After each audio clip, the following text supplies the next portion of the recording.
Hello and welcome to So, how's everybody holding up?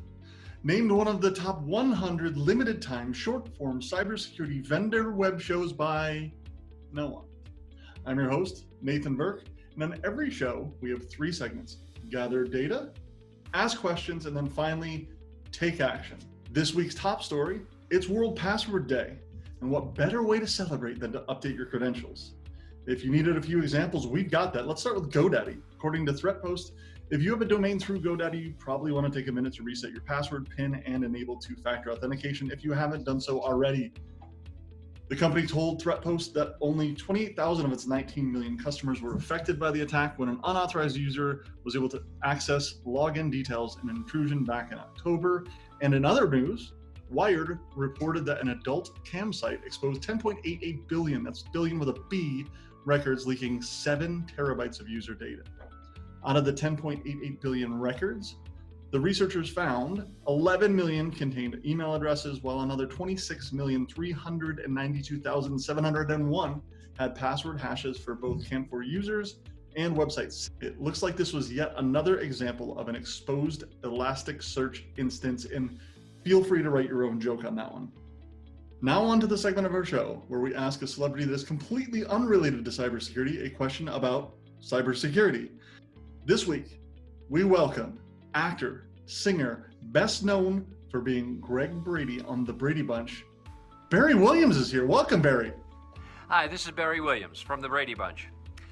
Today, cybersecurity is more important than ever. If you use the internet, who knows where your personal information is going, who's got it, and who's going to take advantage of it. And no one's immune, including yours truly. You may want to check out Axonius. Axonius. Oh, yeah. And have a sunshine day. Thanks, Barry. It's pronounced Axonius.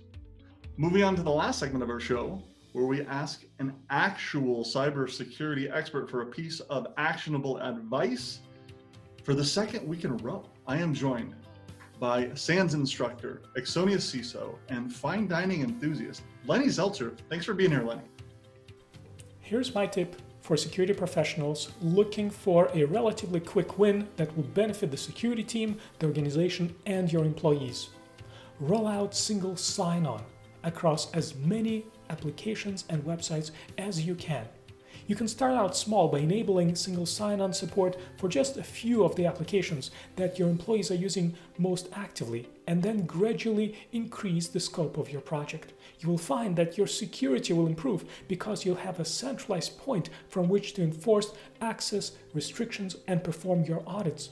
But also your employees will usually thank you because they'll have fewer passwords to remember, and they'll encounter less friction when interacting with business resources. All right, thank you. You're welcome. Thank you to our sponsor, Axonius, the company that helps customers get an accurate, up-to-date, and comprehensive asset inventory, uncover security apps, and create custom automated enforcement action. Thank you to our guests, Barry Williams and Lenny Zeltser. Stay tuned for a new episode every Friday until the world gets back to normal. But until then, stay safe, stay weird, and thank you.